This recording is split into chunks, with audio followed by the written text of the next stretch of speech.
Stu, and this is a week in reading review. Ugh, say that 3 times fast. Maybe with a rapid fire haul from my trip to Portland. Possibly a snippet of an update of my upcoming TBR. So I'm just going to jump into the books that I read since the last review video, which I believe was exactly 1 week ago. And this was a really interesting week in reading. I had a couple of books which kind of surprised me. It made me happy to that I have some endurance in reading and that I stick around in a lot of cases, probably much longer than I should, but understand that some kinds of reading need to be stuck around for. And even like if it's not my vibe right now, I can there's something about me that probably can be adjusted a little to vibe with it more. Although I am still working on TBRs, on DNFs. And I have maybe one of those this week as well. So the first book was The Secret History of Costaguana by Juan Gabriel Vasquez. And this is what I get for not looking up anything about books and making speculations. I said this is historical fiction, and it very much was. There was, in fact, so much sort of history, names of men, especially like generals who were leading rebellions and wars in the 1800s, early 1900s. There was a lot of that. So that's very much historical fiction to me. And that is kind of the part of the book that was actually kind of hard for me to groove with. Yeah, I am not a big name and date kind of person. It's not what keeps me engaged in text, and I understand that it's really important to know who did what, when, and where. But the stories are a little bit more interesting to me than the temporal data or the facts around names and dates. So what I was unaware of and totally naive to, that Costaguana was sort of the name of the region, the region where what is in contemporary Colombia, Panama, which used to be part of Colombia, and maybe Venezuela, like that region in Central and South America. It's the fictionalized area, from Joseph Conrad's Nostromo. Yeah. And so I'm familiar with who Joseph Conrad is. I think anyone who calls himself a reader and has taken literature classes, etc., knows who Joseph Conrad is. I don't think I've read any Joseph Conrad, and I'm almost positive I haven't read Nostromo. I did put Nostromo on my potential winter reading list. It is not a book I believe that I'll ever stumble across, so I'm just going to engage completely with the digital version checked out from my library. I did see what it was there, and I put a label on it. Because after reading this book, I am interested in Nostromo. So really what this book is looking at is this area, which is fictionalized, but it was sort of a fictionalized way to talk about Colombia in the day. It's looking at that through the eyes and lens of a Colombian, and it's doing that by taking one of the characters from Nostromo. This is what I understand about this. This taking one of the characters from Nostromo and then expanding the story through their lens. I love sort of that I love that context. And that really jived with me in this book. And I thought that this was really well done. However, I read a critic's review. I think it was let me not tell you where I got it from. I think it might have been the New Yorker. And it really said that, in trying to retell Joseph Conrad, who is, for better or for worse, maybe one of the most acclaimed writers in English, he was outgunned. Perhaps. I've never read Joseph Conrad, but perhaps he's no Joseph Conrad. That doesn't mean that this wasn't well written, well done, and relevant. Hard for me to stay in because of the historical parts, meaning all of the names and dates and places. But I thought that it was a bit historical fiction based on the retelling of the life of Joseph Conrad as well. And I really liked how Joseph Conrad worked into this story, and it made me want to know more about Joseph Conrad. So I can say by the end of this book, I wouldn't have said, this is the best book I ever read. I recommend this to anyone. I would recommend this only to specific people who have specific reading tastes. And also, like, if that's you, if you like historical fiction and or retellings, this is a great book for you. I then looked up information about Nostromo, about Joseph Conrad, about some of the history of the region. So it got me engaged in learning more, and what more beautiful thing a book can do than that. So I'm going to give this props. I am really glad that I discovered this book, and I'm glad I stuck it out, because there were some times I was starting to skim. You know what happens when you're like, wait, did I really pay attention to what I was reading, or was I just skimming because it was more names and dates? Okay, next I listened to, so it was kind of throughout reading a few books, Julia Alvarez's Afterlife. I had chosen The Time of Butterflies originally for this reading prompt, which was Latin American / Hispanic Heritage Month authors. Julia Alvarez is Dominican American, and The Time of Butterflies is historical fiction set in the time of Trujillo, and I surmise that right now I'm not in the right place to want to read about the experiences of folks around Trujillo. I have done that several times. I have been traumatized each time, and I can say that the stories are so important to tell and well worth telling. It's just I didn't need that in my life.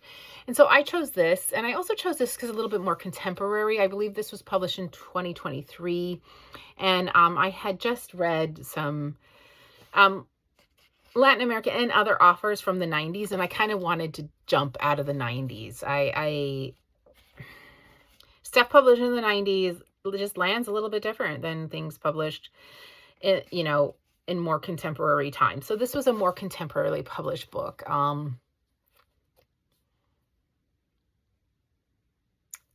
I like the way Julia Alvarez tells stories.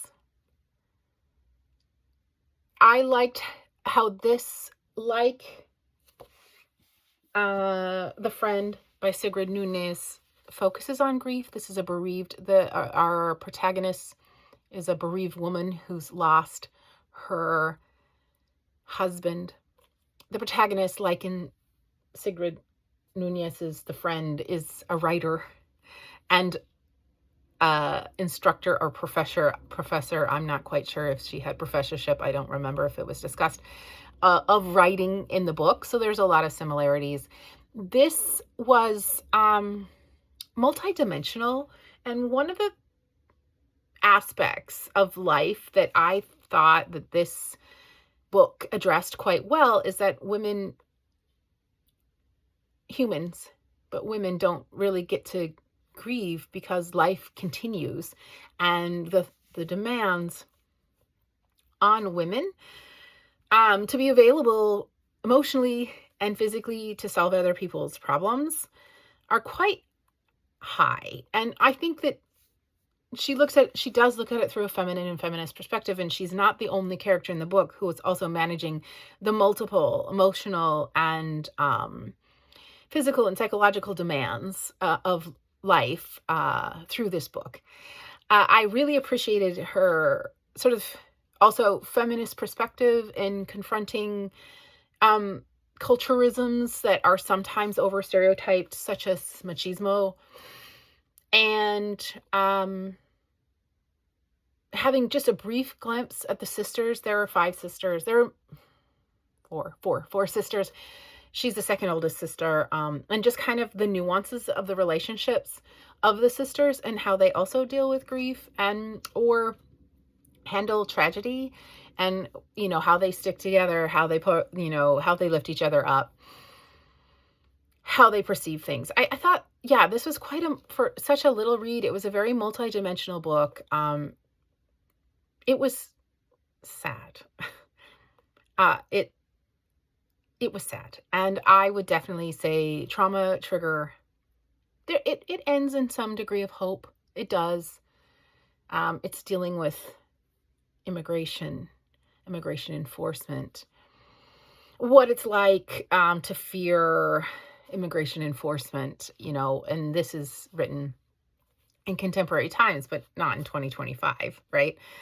Those sorts of concepts are covered in here. There's a lot covered. Just also dealing with suicidal ideation, suicide, and a few other topics that I think one of the reasons you wouldn't do a trauma trigger warning is because I mean, basically telling you that I've spoiled part of the book for you. And as I'm not a plot person, like it's not the driving reason that I read books, I wouldn't have been bothered if somebody spoiled that for me.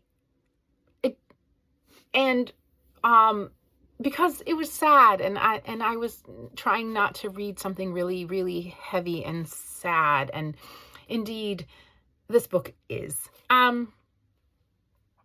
I listened to it mostly, and it was a great listen, and I definitely will recommend this book and see if I have some friends who actually want this actual copy of the book.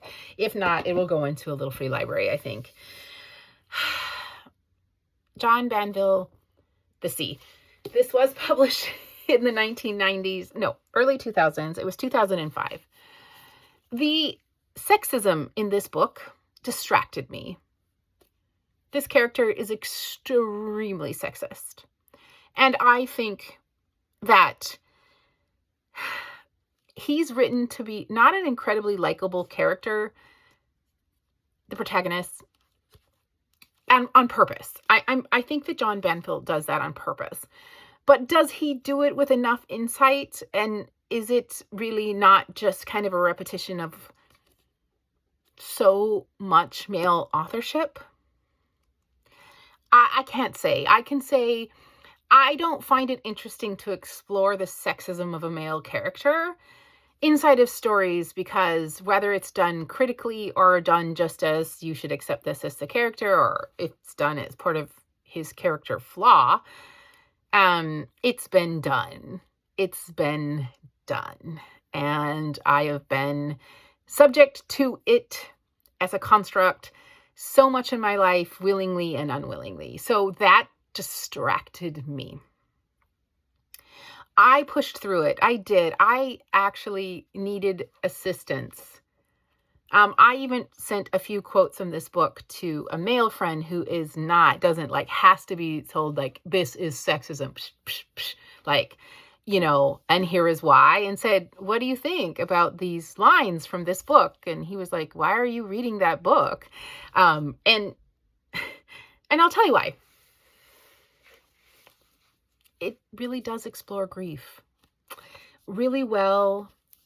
It is really incredibly well written.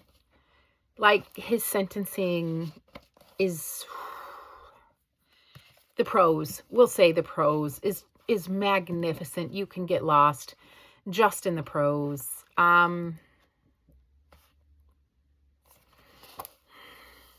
What he does with the human condition of grief and memory is of course, I can see why he had won the prize. The sexism is distracting, and I'm glad that I read it. I don't know how I could recommend this book to someone given everything I just said, but I think just from this book will, it has its perceived value, and certainly if you love prose. I don't know. I saw another Banville recently in Halling, and I did not choose to pick it up. I don't know. I don't know if I'll read another thing by this author, which may or may not matter, and it might be just based on how I experience the sexism in this book. Kind of the counter narrative of sexism, which I was glad came from the Dirty Girls Social Club, and I think this book intentionally tried to speak to through a deliberately feminist lens. I was really looking forward, this is, by the way, by Alicia Valdez Rodriguez, and I was really looking forward to this book because I had read Playing with Boys, which was her sophomore novel, and this is the debut, and it surprised me. I was like, wait, I thought this gave contemporary romance, right? And I thought it was going to be so fluffy and in fact had so much substance. And I really appreciated the substance. And I think this book might have more popularity, but I think in her sophomore novel, Elisa Valdez Rodriguez did something which was hone in and not try to do so much. And I think part of what didn't work for me in this book is she tried to do so much and she tried to do it on this really surface level. And that engaged the use of a little bit, no, not a little bit, sometimes a lot of it, of stereotypical, of using stereotypes to drive characters in studies. I don't think authors do going through multiple perspectives in the first person very well. Like, every one of these characters read like the same character. Like, there wasn't a nuance. Like, I wouldn't have known that we switched into another voice, except for little things like one says chica and one says mija. Yeah, mija.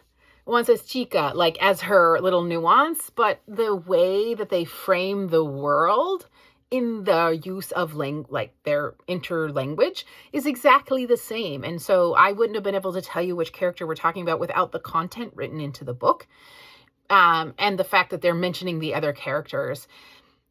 It makes me wonder why choose the first person when it's like almost full, like if you're only going to do it on the surface level, it's almost annoying to read. I also thought that there was overuse. Like, I understand that. So there are 5. Now let me make sure I'm getting to the number. There's 6. There are 6 points of view and 6 friends, and they're the Sucias. And by the way, sucia translates to dirty. That's where we get this in the English language. They're the Sucias, and the Sucias are these friends from journalism school in Boston. All of them are Latinas, and they all have other intersectional identities, such as their race. There are indigenous Latinas, there are white Latinas, there are mixed white and other markers of Latinidad Latinas, there are Black Latinas. And so one of the intersectionalities that is explored briefly through here is that Latin America also has all of the races and all of the race combinations. Next, there is a Jewish Latina. And it even says in the book, yeah, we come in Jewish too. And yes, the religions cross throughout Latin America. There's also like conservative and liberal, married and unmarried, queer and straight exploration here. And I think that the whole purpose of this book, which probably felt, even though all of us have known this all of this time, as far as like what gets published and popularized, like published and becomes popular in a book, probably felt pretty revolutionary when this book came out. That being said, I feel like people would say it was revolutionary when it came out today. They keep saying stuff like that. That blows my mind, which is 2003. It was too much stereotyping to build said characters. The like running these romance streams along with like the back drama. Again, it was too, in order to do that much and keep it page turnery and sort of light, was too paper thin for me. And I am absolutely repulsed, and I'll continue to say this, by like the romanticization of stalker and toxic traits. And that happens in this book. And I find it incredibly more problematic that happens while also telling a story of domestic violence, one that's very traumatizing. And where I understand that, yes, characters do think like romanticize, like it can be romanticized that someone comes to your door, even though you told them not to come, and continues to ring the doorbell and bother your neighbors until you go and answer because they love you so much, and then tell you the reason that you're treating me like shit is because you don't tell you the work you have to do. And that makes sense because they're really you're really in love with them. I know that got a little bit tangled, but my point is that's so problematic and it's so toxic.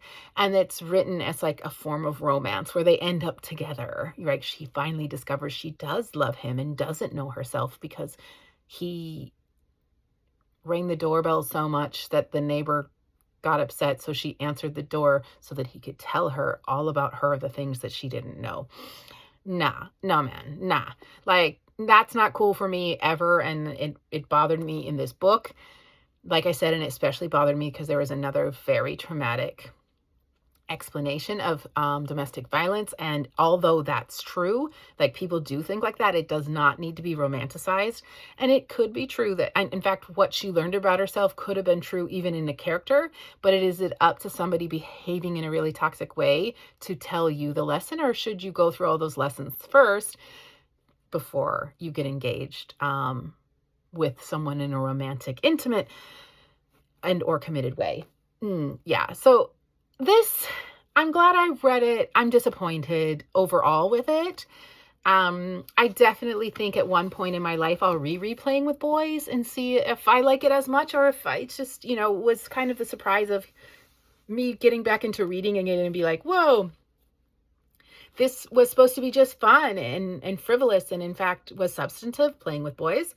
And then like the joy of being pleasantly surprised is more memorable than like thinking this is going to be great because I had another good experience with this author and it being disappointed. Like those are all factors that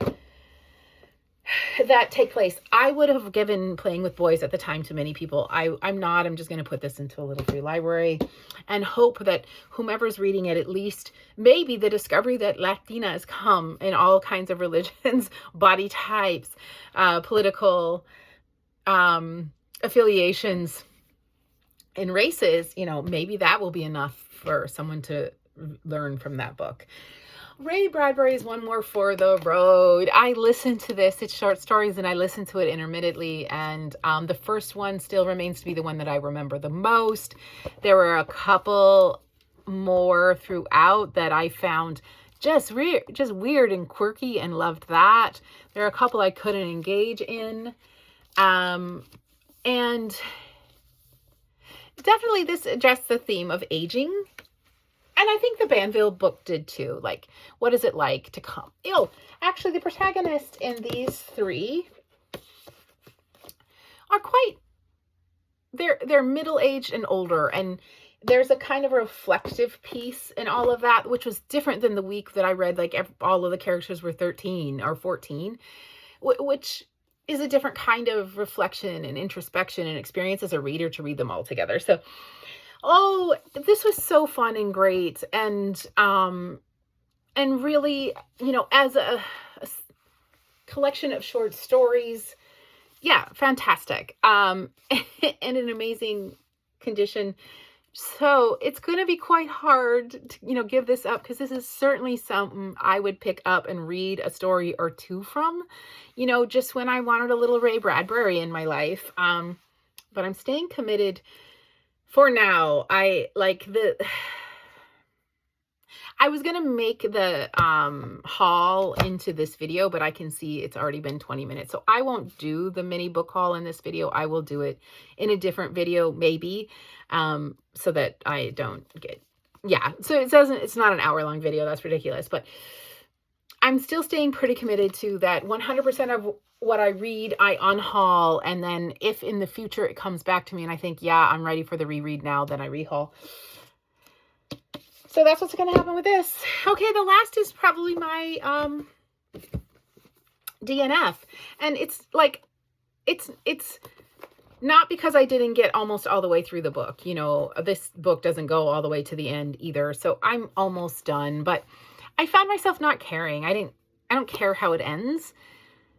And I was only kind of entertained by this book, and I found myself spacing out more than anything, and even being a little bit annoyed from time to time with this book, for the reasons of using stereotypical thinking, of, having a character who is 4 foot for reasons that I can't, like, representation is so important, but why are you representing this character, this classification of a human, this identity marker of a human? Are you tokenizing?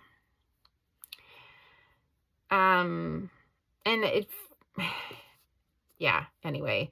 We're also talking about like relationships between Serbian people and Russian folks and French, and then, just calling them the Serbs and the Russians, and then just being, as these sort of like mystery thrillers tend to do, even in the movies, just totally using westernized stereotypes on what they think, Serbs and Russians are like to drive the story, create the tension, create the context of who's doing the heist. And, yeah, I found it just kind of annoying. And I thought, again, it was heisty. And since the Louvre just had their little heist, that I, like, even for that, could get more into, like, a detective mystery.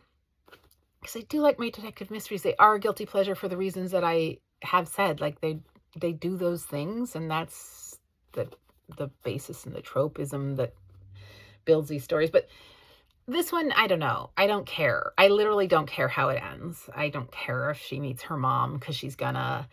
I don't care about the artwork and, the continued exploration of the stereotypes of the Serbs and the Russians in this book. I like the history a little bit of Montparnasse was a little bit interesting, kind of.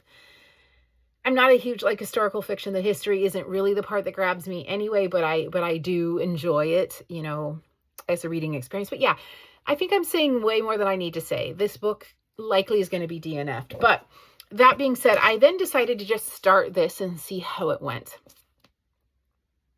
And this, again, has everything to do with me not spending that much time figuring out what a book is like before I get into it. This book has been all October on my TBR, just kind of getting moved around. And this first chapter is on the anniversary of Trump's first year in office. And then it goes on to just talk about Donald Trump before, in the years before he's elected, a lot. Even the chronology of events just mentioned Trump so much. And here's what's up. For better or for worse, and I have very strong opinions about that, Donald Trump is all over the news, nationally and internationally. Like, I couldn't go anywhere in the world and somebody didn't want to talk to me about Donald Trump. And I was thought, there are other political players significant in a world context are not significant to people's lives that could be being talked about,